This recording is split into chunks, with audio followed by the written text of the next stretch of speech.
In this lesson, we're going to explore hybrid orbitals, a concept that helps explain how atoms form the shapes and bond angles we predicted using VSEPR.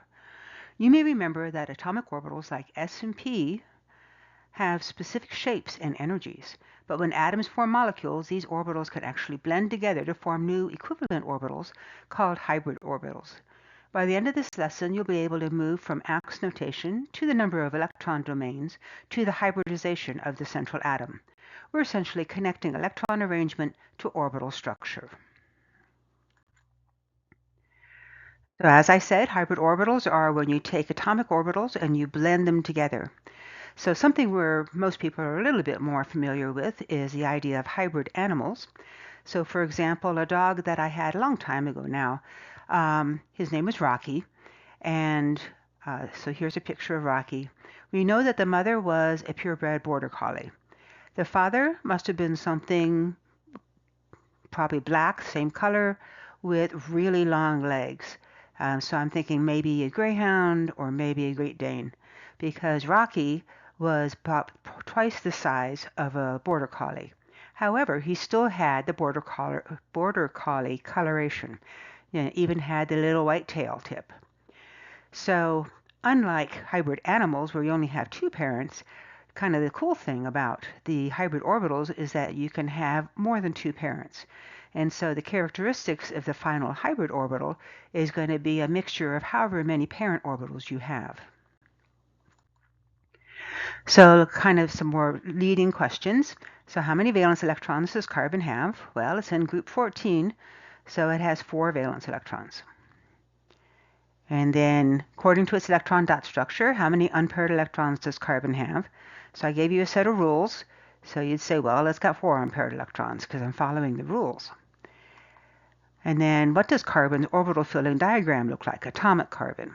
So you say, all right, well, the electron configuration of carbon is 1s2, 2s2, 2p2. So when we do the orbital filling diagram, we see that we have 2 unpaired electrons. So the reason why carbon has 4 unpaired electrons in electron dot structure is because carbon is almost always hybridized so that it can form 4 bonds. And so we're going to look at how it does that. Okay, so when you are combining orbitals, there is a conservation of orbitals. So if you start out with one s orbital and one p orbital, you're going to end up with 2 hybrid orbitals. So orbitals kind of act like they have positive and negative signs to them.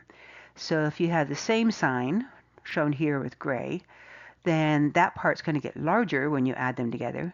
And if you have the opposite sign, it's going to get smaller. And so when we allow them to combine together, we get these 2 hybrid orbitals. So they got a big gray end and a much smaller white end. And they are called sp hybrid orbitals. And this is what you have when you have an AX2 geometry, so linear. Now if you take one s orbital and 2 p orbitals, you'll get 3 hybrid orbitals. And again, we can see that the gray part gets bigger, the white part gets smaller. Notice because we are combining more p orbitals, which have the elongated shape, that part is getting more enhanced as compared to the first combination where we just had one p orbital. So it still got kind of the round shape that the s orbital had. So you end up with 3 sp2 hybrid orbitals, and this is what's present when you have an AX3 trigonal planar geometry. All right, so the last combination that I can draw is one s orbital and all 3 of the p orbitals. So notice that if you have one s, one p, you just get, it's called an sp. If you have one s and 2 p's, it's an sp2. So if you add one s and 3 p's, you're going to get 4 of them, and they're going to be called sp3 hybrid orbitals. And this is what you have when you have a tetrahedral shape, AX4. All right, so the reason why I do ax notation, VSEPR notation before I do hybridization is because you can use the subscripts on the x's and the e's in order to figure out what the hybridization is.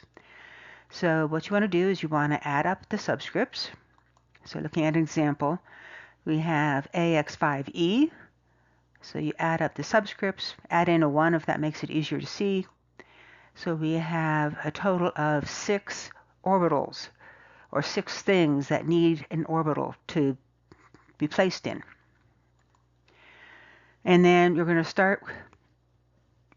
to combine our atomic orbitals together until we have the same number of hybrid orbitals. You always have to start with S, then you go to P, and then sometimes you're even going to have to go into D. The maximum number that you can have on S is a 1. Maximum number on P is a 3, because there's only 3 p orbitals. And the maximum number on D would be 5, but I can't think of any examples where it goes past 2 d orbitals that get involved. So for example, if we wanted to do this first one, so you need 6 things. So there's our S. So there's 1, so we need 5 more. There's all 3 of the P's, so up to 4. So we need 2 more to make a total of 6. All right. So some more examples. If your AX notation was AX3E, you add these together, the subscripts together, you get a 4.